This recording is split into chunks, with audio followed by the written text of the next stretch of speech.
This was never going to be just a quiet family funeral. Nearly 500 friends, neighbours and the simply curious turned out to say goodbye to Violet Kray.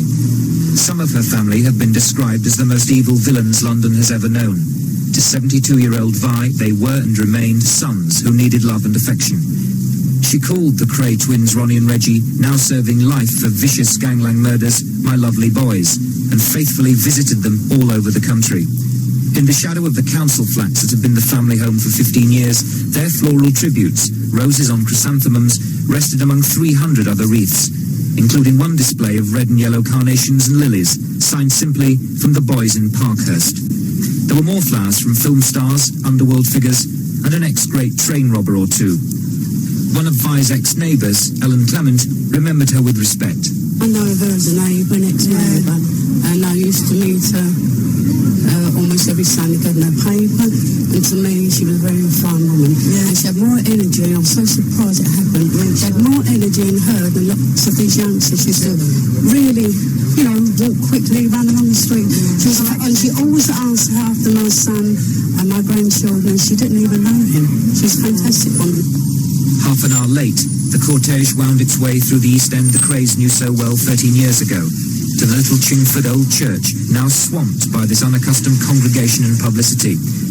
Hidden inside, Ronnie and Reggie waited, released for a day but handcuffed to their minders, their first real taste of the outside world for 13 years. After a 30-minute service, Ronnie and Reggie were allowed to hug their relatives and close friends for a matter of seconds. Then they filed out of the church, leaving the twins under tight security.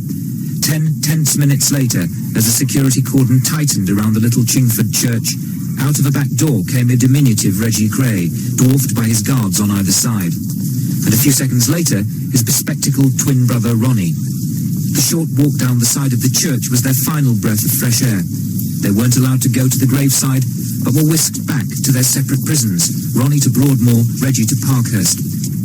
Meanwhile, an even bigger crowd rushed to the graveside service for Vi, next to where Reggie's wife Frances is buried. Among the famous faces was Diana Dawes. Close family rubbed shoulders with the merely nosy, and the surrounding graves were trampled underfoot. For elder brother Charlie Kray, it had been an emotional time. All I like to say as well that, for the people, their kindness, I can't believe. I just can't believe it. It amazes me with the amount of reads and the way people behaved. In fact, everybody. Don't you find it strange that in spite of your family's reputation, you get all this support? Well, I've got an answer for that, really, is that whatever they did, no one will condone, but at the same time, one thing I keep insisting about is they've never harmed the public, you see, and they let people out who do harm the public and kill children and women, they still release them, but the twins, they never do. They've never harmed the public. Whatever they did was wrong, they know it, but if they let them out tomorrow, the public's not got to run away. Then it was over. The black limousines took the family away from the crowds, back to their local pub in the city, and at last Violet Kray could rest in peace. Michael Wilson, Thames News. Violet Kray died the day before her 73rd birthday, still fighting to get parole for her notorious twins, the gangsters who were sentenced to 30 years each in 1969 for murder. Violet was a popular East End figure, as shown by the carloads of wreaths and mourners that arrived at her council flat this morning. Her husband Charles led the family mourners with elder son Charlie close behind. The twins were at the church ahead of them.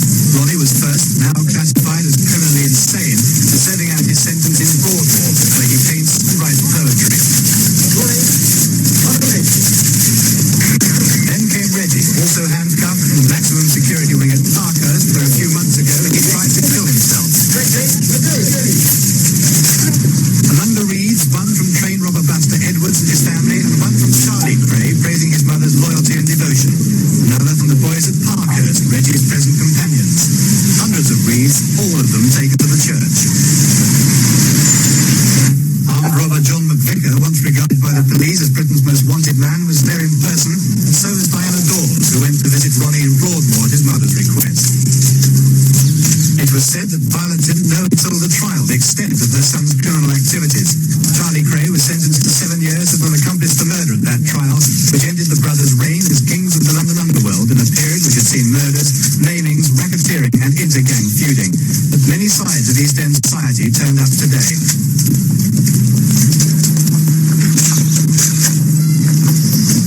At the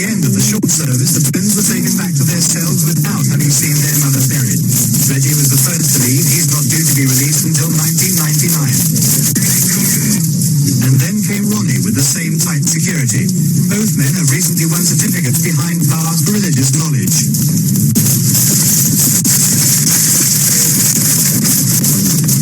Diana Dawes was at the graveside. How well did she know the twins' mother? Stan? Well, I didn't know her very well, but I knew her slightly, and what little I knew of her, I had great respect for her because first and foremost, she was a mum. And so Violet Kray was buried as her beloved twins would have wished but not seen, with hundreds of grieving friends and relations paying their last respects.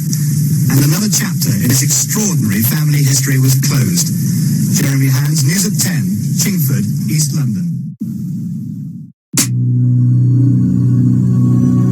Thank you for watching. If you enjoyed the video, please join our Facebook group.